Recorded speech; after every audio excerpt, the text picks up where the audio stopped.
بسم الله الرحمن الرحيم.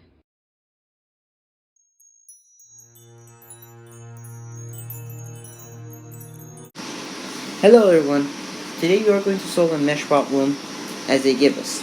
Usually when they give you a mesh problem, you should at least have 2 loops. That's the minimum. But they can also give you more. They can give you 3 loops, they can give you 4 loops, they can give you everything. But we're gonna have 2 loops for today. They give us 2 loops, they give us all the necessary information that we need and the direction of our mesh loops. Now they typically don't give you the direction of mesh loops. Sometimes maybe you have to find it. I'm just telling you, sometimes they may not give you and you can then assume the direction of your mesh. For instance, if you ever get this problem, Kirchhoff's voltage law or KVL will be your best friend. And you're going to start at mesh 1. Obviously we're going to assume the direction of I1 being positive. I'm going to go ahead and start from the bottom. Why? Because I like so. I have no reason. We're going to the 2 volts. Remember in the video that we talked about voltages and how you find them being positive or negative when you're doing a KVL? You're going from negative part of our voltage source to a positive value of our voltage source. And remember again, that looks like we are gaining altitude, so our 2 volts is positive. We're going towards that resistor, the 1 ohm resistor. We're going towards the half of our I1, so I1 times 1, again positive value. And then you're going to hit the resistor between the 2 meshes. Now, what's happening here? Well, we have the 2 mesh loops reacting to each other, so we have to find how we're going to find that voltage over there. So we have I1 going clockwise, we are positive. As you can see, I1 is going down, favoring our clockwise rotation. But I2 at that stage is going up, opposing the direction of clockwise and giving us a counterclockwise rotation. Because these are countering, we're just going to have 2 ohm resistor, what we have as our resistance value, multiplied by I1 positive. Again, our I1 is positive, coming from the direction that we have. I2 is negative. Why is I1 minus I2? Why is I2 negative? Because again, I2 going through that resistor is opposing the direction that we assumed, which was clockwise, and as we're going through this path, I2 is going up and we're going down. So it's working against us is a negative I2. Then we're just going to simplify your equation. You get 3I1 minus 2I2 equals negative 2. Okay, so continue that problem because we find mesh 1. Now you want to find mesh 2. And mesh 2, this situation is different. Again, I want to use that top one over there. I have no reason, just for fun. You can use any direction. And I'll just use that because I want to deal with that resistor at the bottom for the last. I'm going to the 4 volts voltage source that I have.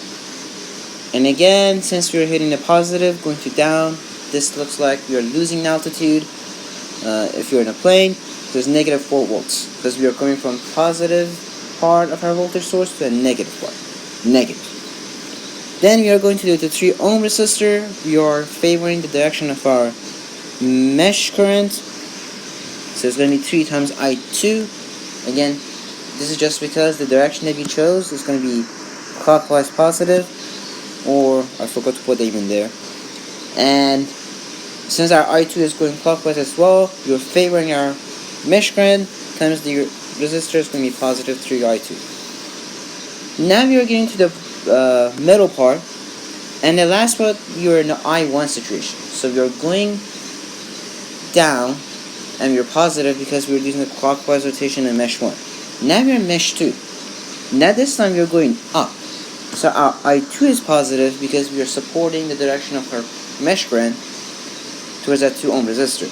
So that 2 is going to be multiplied by positive I2 because now we're in the mesh 2 situation. We're on the right hand side, not the left hand side. And we're going up, and I2 is supporting us going up, so I2 is going to be positive. Now I1 who's going down obviously is going to go against us who's going up, so I1 is going to be negative. Then just algebra, you solve it out and you find out is negative 2I1 plus 5I2 equals to 4. Okay, the last part of the problem, they never gonna ask you to do this in circuits 1, at least, because when you have it more than 2, which preferably if you have any circuit questions, this is gonna be more than 2. But at least for 2, which you maybe practice or you may have, you can do this using ODE. You're gonna set up the matrix, multiplying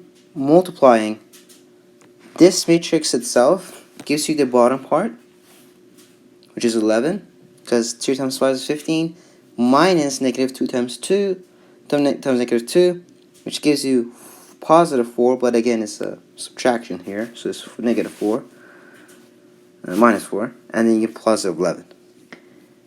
For the part on the top, depends on what you're talking about. If you're I1, the red circles I did is what you do is negative 10 minus 8, because negative 2 times 5 is negative 10, then minus negative 2, or this negative 2 times 4 gives you minus 8, but since it's subtraction, plus 8, so you get negative 2 over 11 amps.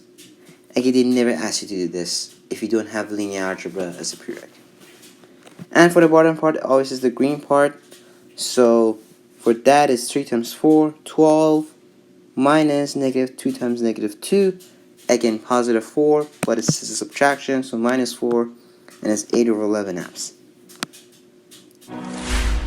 Ölmedim öz ellerimle, gözlerimi bağladım yaralı Zehra.